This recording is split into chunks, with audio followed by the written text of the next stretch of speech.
Today we have Melissa Woods, Senior Associate General Counsel from Legal, and she will be presenting on the legal aspect and discipline within our schools. Thank you, Mr. Redfern. Good morning, everyone. Thank you so much for inviting us and being willing to hear us out on what we have to say about discipline fundamentals.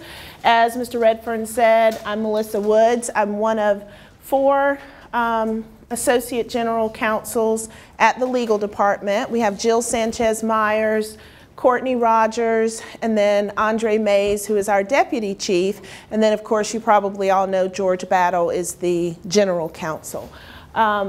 Here with me as well is Morgan Ritchie. She is our resident in practice. She's from Elon Law School, and she's with us for the summer. So, wanted to start off talking to you all about discipline fundamentals because we found that these are the issues that you in your position are most likely to handle. It doesn't cover everything, but I think it's going to give you a good foundation for handling some of these issues as they arise. Now, I also wanted to remind you that the legal department sends out a beginning of the year memo, a mid-year memo, and there's additional information that you'll probably find pertinent in those memos as well. So if you don't get those by, I would say, the end of August, you can certainly check with your principal, your administrator. I think it comes to them. It's supposed to be a trickle down, but sometimes things happen. You can also look on the legal department's page on the CMS intranet to find additional information there as well. So for today, our goals are to highlight common problematic areas that you run into regarding disciplinary procedures and practices, help develop best practices, and recognize and remediate some red flag areas. So, overview, we want to talk about your investigation procedures because these are very, very important. So we're going to spend, and I'm using the royal we for the legal department, I'm going to spend some time talking about that in detail. Also discuss the due process procedures in imposing discipline and why that's important. And finally, some special scenarios that may impact imposing discipline on students. So I want to start with investigation. So when you are investigating a disciplinary issue, whether it be an in-school suspension, a short-term suspension, something more, why is it important, anybody, to develop a comprehensive procedure that is followed? What does that benefit? Who does that benefit? Anybody? What do you think? Why do we need to have a clear and comprehensive procedure that everybody follows? To make sure that there is consistency throughout the district. We would love for it. Right, we would love for it to be throughout the district, but at your school in particular, because different schools are going to have different procedures, and that's fine. But in your particular school, it is important that every child who is disciplined is treated in the same way, that they have the same opportunities, that they have the same rights. And that we'll talk about that more in due process. We also want to ensure that all responsible parties and backups abide by those guidelines for the same reason. You don't want the principal doing one thing and then when the principal's out, the AP using a completely different procedure. So whoever the backup is, and you should know who your backups are. So if you're the AP and you're out, who is your backup? Somebody should know that, right? So that you need to know who that backup is going to be. And then you want to review that procedure and those processes regularly to make sure that it's working. Because oftentimes we'll put something into place and we figure out that's just not going to work, whether it's because of our population, the age of our students. It could be various reasons. So summer is a great time to sit down with your administration on one of those long 10-hour days that we have and go over what your process is for investigating a disciplinary incident. So what's really important as you're looking at procedures is to focus on big picture areas. And so 3 that I have identified are timeliness, gathering evidence, and preserving evidence. So some of the essential components to a sound procedure. I'm going to talk in more detail about the gathering and preserving evidence, but I want to talk right now about timeliness. Time is rarely our friend during the school year. There's a lot going on. There's more than one student at a time who's being disciplined for something, and so time can get away from you very easily.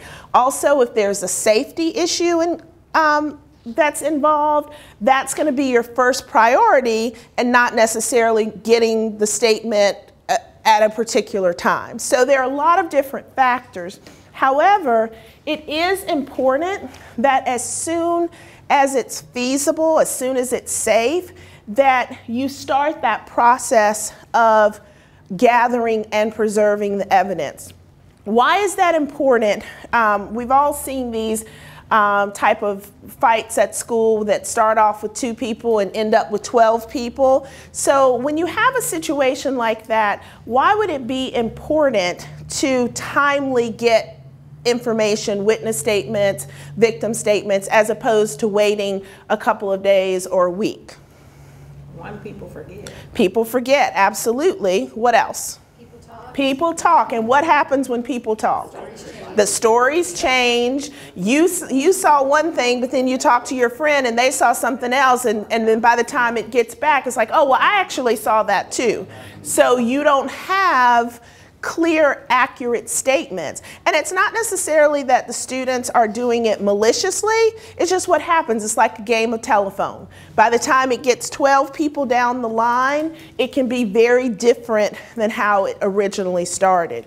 So timeliness is so important because recollections change, people forget, people may be out, there are lots of things that can happen. So as soon as possible, what we recommend from a legal perspective, and we'll talk about how this all wraps up, but also just from a procedural school standard, is that somebody is in place to make sure that too much time doesn't pass.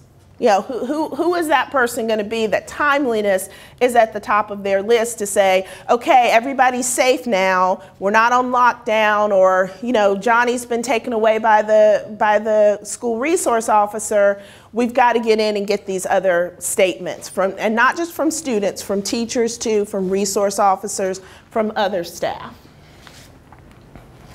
So, in gathering evidence, the most typical type of evidence that you all are going to deal with are witness statements and reports.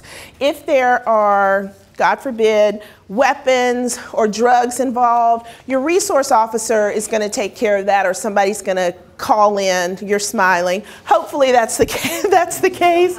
Or, you know, well, they will call in someone to pitch hit. But for witness statements and reports, that will be what your job mostly falls into. So let's talk about the who, what, when, where, and why of gathering evidence.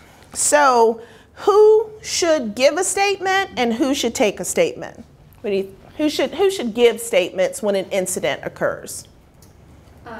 Definitely the offender, and if there was another student involved in it, and any witnesses that you can gather as well. Absolutely. So I'm glad that you mentioned the offender, because that is important. At a school setting, when timeliness comes in, because if you can get the information from the student who is the offender, or who is the alleged offender, you're going to be in a much better position than if you wait. Because if that student has criminal charges, they're going to likely be appointed an attorney, and then you're not going to be able to get that statement from that student. So absolutely. So the offender, the witnesses, staff as well. So you want to get that information. And who should take it? This goes back to our procedure. Who is responsible for taking witness statements at your school? Administrators. Administrators. And that really is important, that you don't want to just say, hey, you PE teacher, go talk to this person and get that information. Nothing wrong with the PE teacher, but presumably the administrators are going to be the one who set up that procedure that we talked about, and they know what is needed. So that brings us down to number 2. What should be included in these statements? And this is so important by the time it gets to us, because we're looking at something 3 months down the road, and if the information is not there, it's going to be almost impossible to recreate it. So what should be included in these statements? Yes, you want to say something? Details about their account of the situation, not what was said or heard. Yes, details about the individual person's account. What else? What happened first, next? Sure, yeah. So a timeline of the event. If you can get a timeline, absolutely. What else? If there's any physical artifacts. Like evidence. Well, yeah, obviously information that they saw. And all of that's really important, and we see that. But a lot of things that we don't see that are equally important are names, dates, time. All of that is super important in a statement. A lot of times students will